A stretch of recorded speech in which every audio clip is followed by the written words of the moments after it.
MATC and the University of Gambia are now partners. We were able to sign the memorandum of understanding, so they are putting some programming together. So as you may note, you know, us growing up, Gambia had no university. They would say this, the president say, oh, we are not much of a university.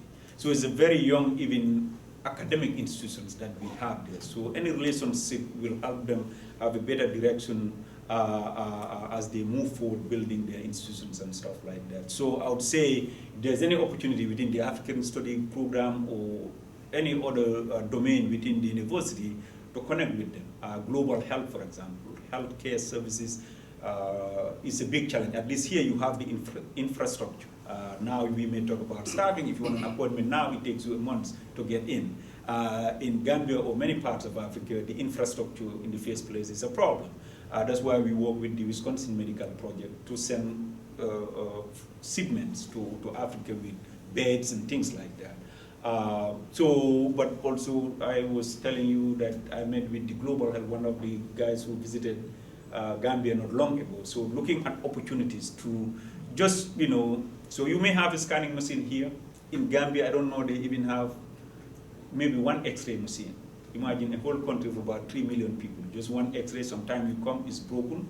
Sometimes you come, no electricity.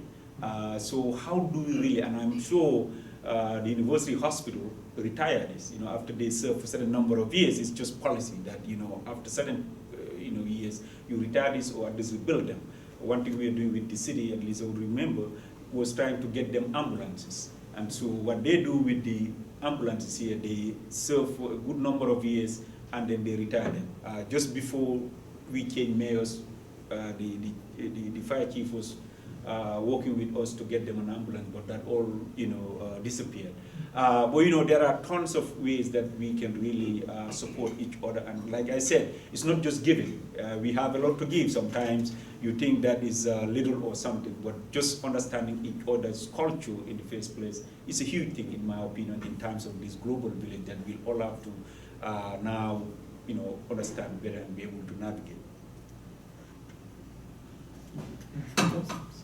Thank you so much again for your leadership. I'm wondering if you could comment on the impact that you think this program has had on immigrant communities here in Madison, specifically African immigrant or first generation American communities here in Madison. So I'll go first, you can. So one thing is that, at least for me and the community that I engage with, they feel like they belong, that this is their community. So they are comfortable and they feel like they are welcome. And I think this has opened up tons of opportunities. Many people now from particularly Gambia or the West African part are immigrating here. They're not immigrating for asking for something, but they're either here going to school or working or starting businesses. So it's a form of feeling comfortable. It's like it's their own. The other thing is, I think this has given them the belief or the opportunity that they can participate and give back. Many of our folks are now volunteering in different groups that they would have never done. As you may know, immigrants are very conservative in their own cycle. They hardly venture into something. But the fact that they see us around and all these things are happening, I believe now they feel comfortable, part of the community, welcome, but they're also giving back and things like that. But if you have something. I think that covers it. You know, people are really excited about this programming that Madison has. Like it says, most immigrant groups here in Madison kind of like exist in silos. They do their own thing in their own communities. They hardly integrate. With the existence of these kinds of programs and the activities and programming that have both here and back home, I feel like the immigrant community, particularly the Gambia with their ties to the Madison-Kanifing Sister City, is really engaged and feel connected here in Madison and feel at home. And then just to add again to that, again, when I was elected, we didn't have a centralized group that deals with any government institution. But now we have what we call the African Center for Community Development. We put this together to provide services to our community. When we started, the whole idea was to get us a space like this, like a community center where we can do our programming. The biggest challenge that we have is many of us started families back home before we immigrated here. So left those kids there, came here, later on the kids will join us. Their idea of America is totally, completely is that of Hollywood, or at least, what you will see on BET then, and things like that. So they come here, they have different concept of what is happening. So the biggest challenge is really how do we integrate it into the reality of America, not the conceptualized America. And so I think,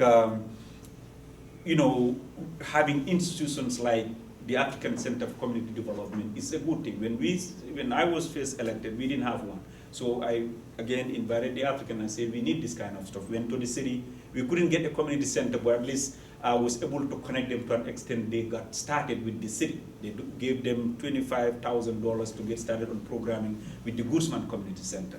So eventually we wanted them to be able to provide immigrant services. Like again, immigrants are very cautious of who they talk to about their issues.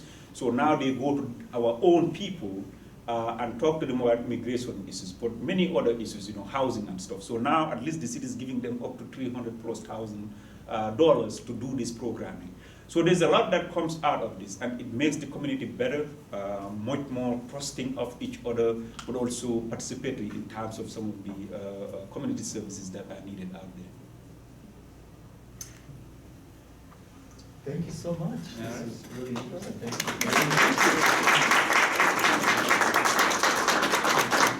Thanks for your continued service to the people of Madison and the state of Wisconsin. And those of you in the audience who would like to join us next week, we will, as a reminder, be hearing from Emma Park.